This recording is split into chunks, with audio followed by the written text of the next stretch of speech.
people are very good masters at hiding pain.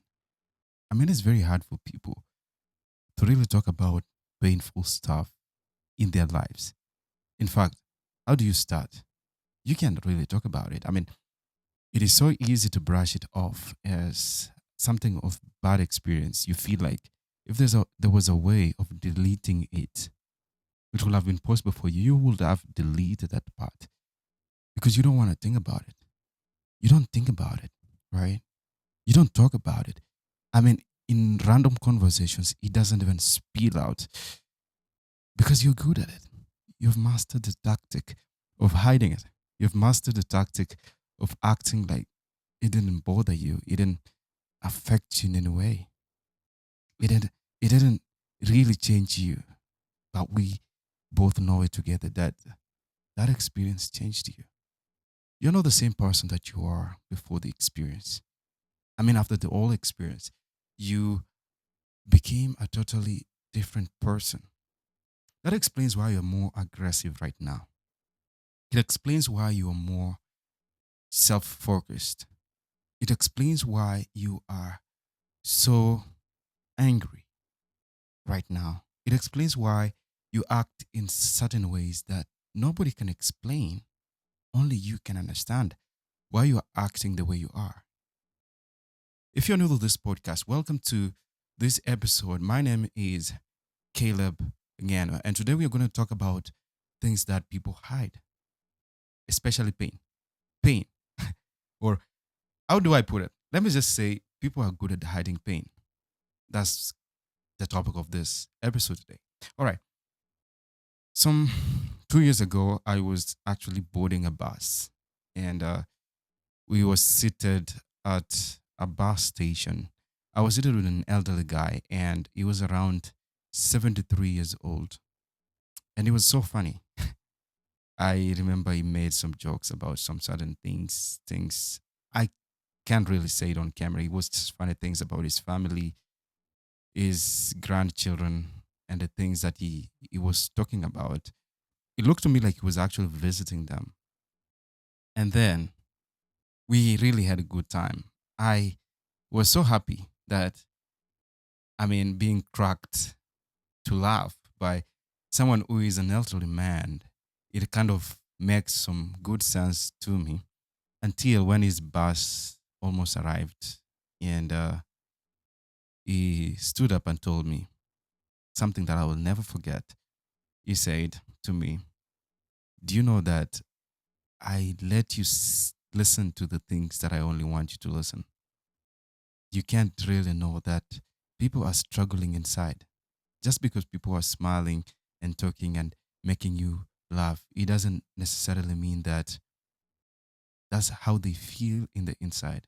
Maybe it's just a way of venting. Maybe it's just a way of letting out." And then he stood up, waved at me, and said goodbye. Bought into his bus. I've never seen him again. It's been 2 years. I don't have his contact, but I don't know why he said that though. It kept ringing in my head. Why would he say that to me? Why would he even think that? I mean, it all crashed down to the many things that I had brushed because every time that we talked, we were just laughing. And he kept advising me in so many things. And then he mentioned something that left me startled, thinking, could he be struggling with something that I didn't know? And I can't really say it because I can't know.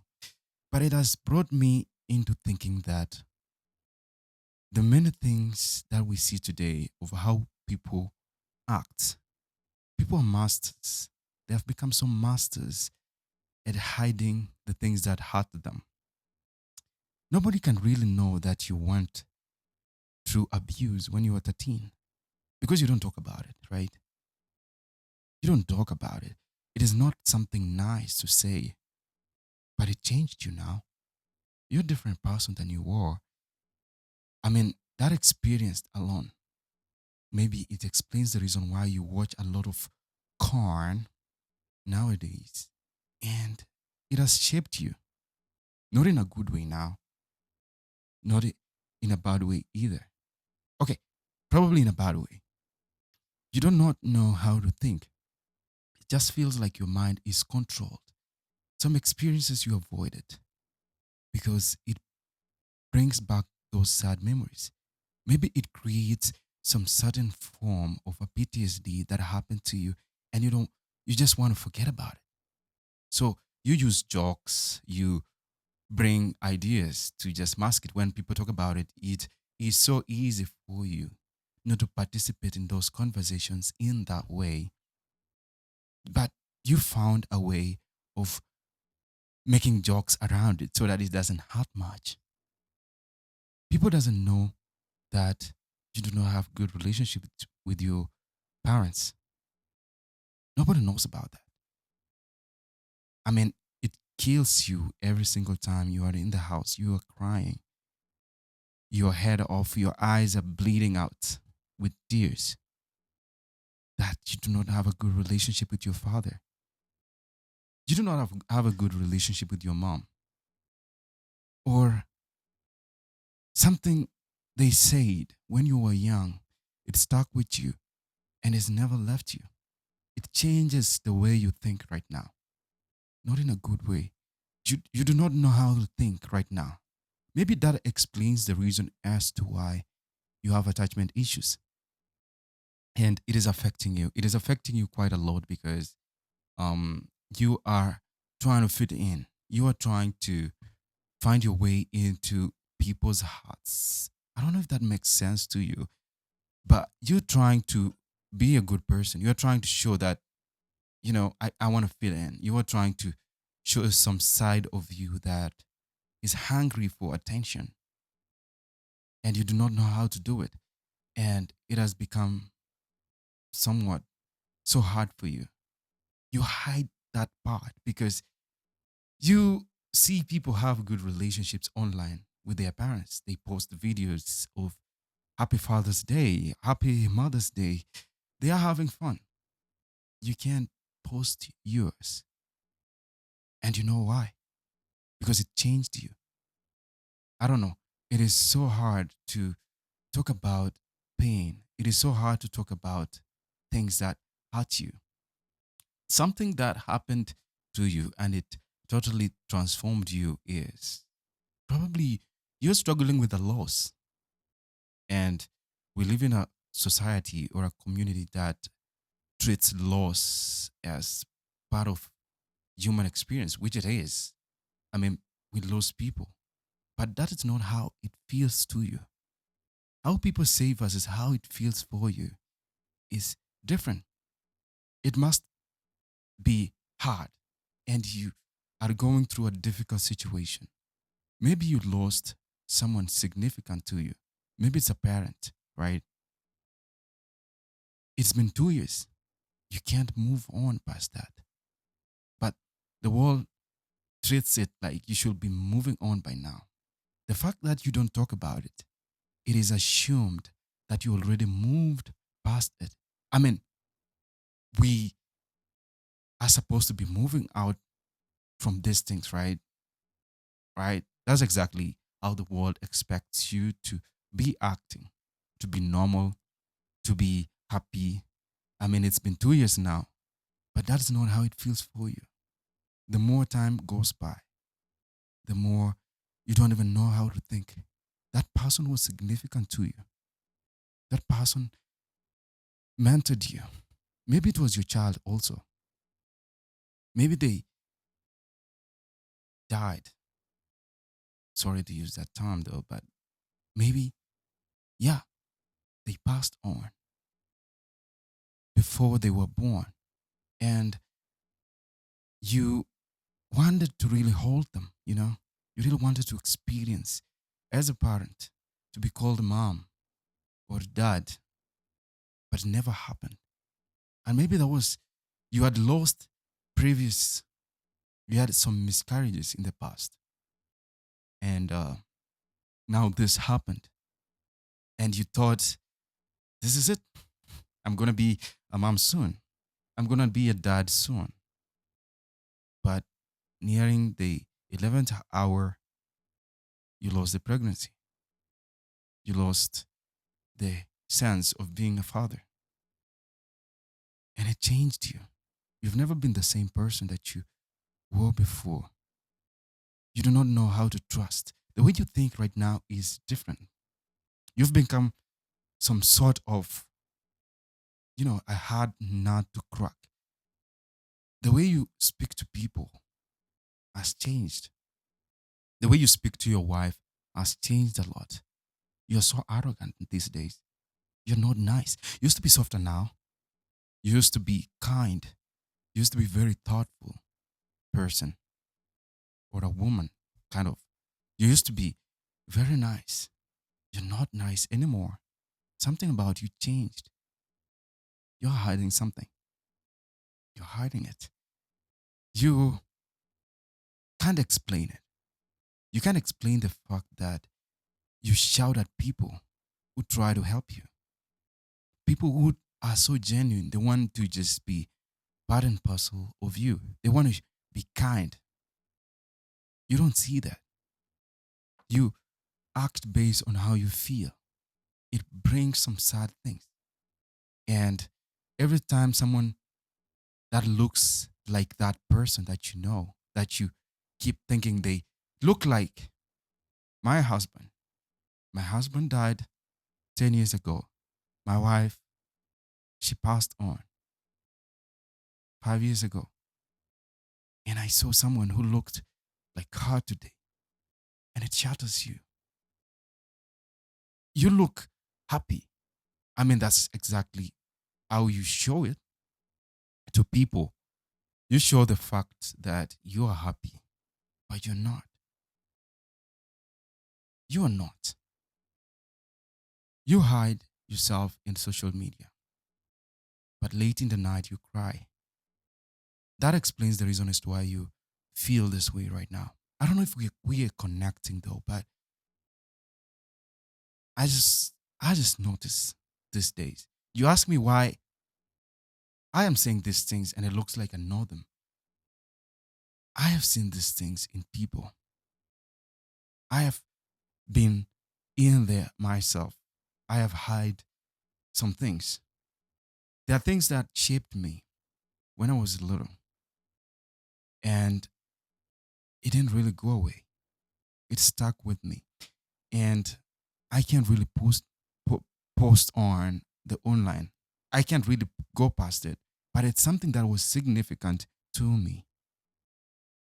I don't know if you have been through these things that I'm talking about. You know, why you enter relationships, keep hurting people, and walking out. There is something missing in you.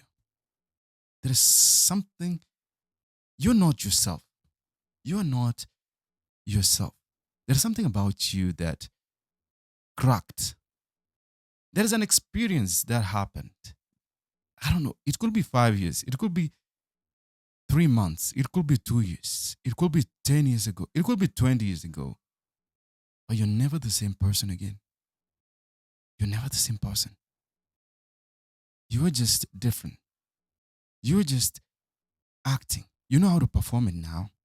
You know how to act like everything is all right. Everything is perfect. Everything is nice. I don't need to show people anything. After all, that's me. That's me. But, it is killing you every single day. It is destroying your self morale every single day. It is destroying how you think every single day. You're a man, and men don't really talk about emotions. Who say that?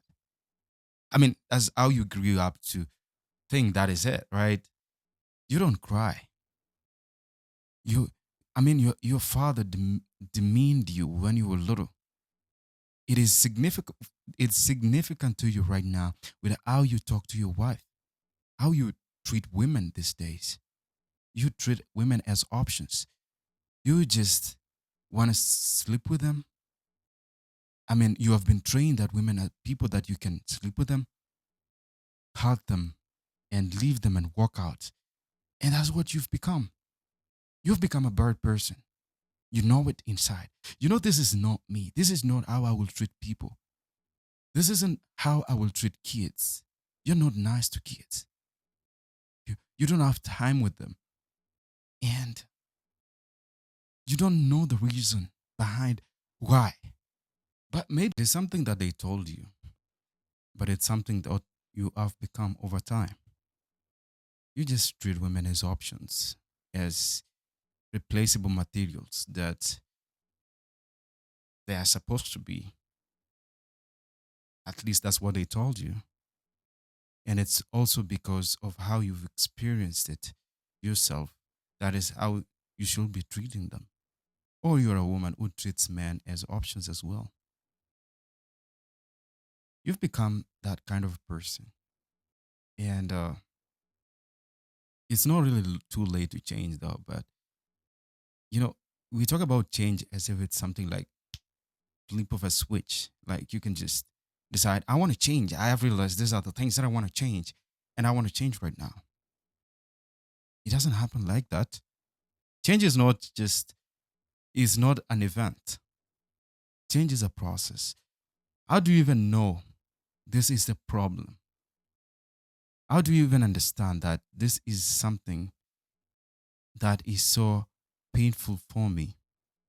How do you really understand that this is something that I want to change because it's something that is being difficult for me? How do you know that this is something that needs help? How do you understand that? Sometimes you may not, right? But I feel that people really need to unlearn the things that they learned. Probably open up more, probably talk about experiences more to the right people, to the right persons. Maybe apologize more. But apologizing without change of behavior is better than just not apologizing in the first place. I think that is what I think. I feel people need to learn how to express how they feel again. If you are somewhat someone who is really struggling to cry, I think you should cry more often. When you are feeling the pain or your heart, it helps you to unburden it. Find someone that you feel is close to you, that you can open up and talk to them about your experiences. Most of these experiences are not nice experiences to talk about. They're not nice. They're not good experiences. It is hard. It is painful. It is difficult. It is frustrating. But you can't keep doing this to yourself. You can't keep acting like you're okay and you're not. You can't keep trying to fit in when you know that the problem is not trying to fit in. You hide behind the fact that people say, "Oh, I just like my own time. I just, oh, I just appreciate. I'm more appreciative of doing things in my own way, living my own life differently. I don't, I don't do anything. It is okay." When someone says things like that, and you're next to that person, maybe they're your friends, and you think, well, maybe they are an introvert. Sometimes it's not really introvertedness. Maybe they're hiding by being introvert, and maybe they just have things inside that they are struggling with depression, and you can't know it because they can't allow you to know. I just hope this made sense to you as a person listening to this episode, watching this video, wherever you are. Please leave a comment in below. Let's see how we can interact together, build a community of this mental health awareness. Anyway, see you in the next videos.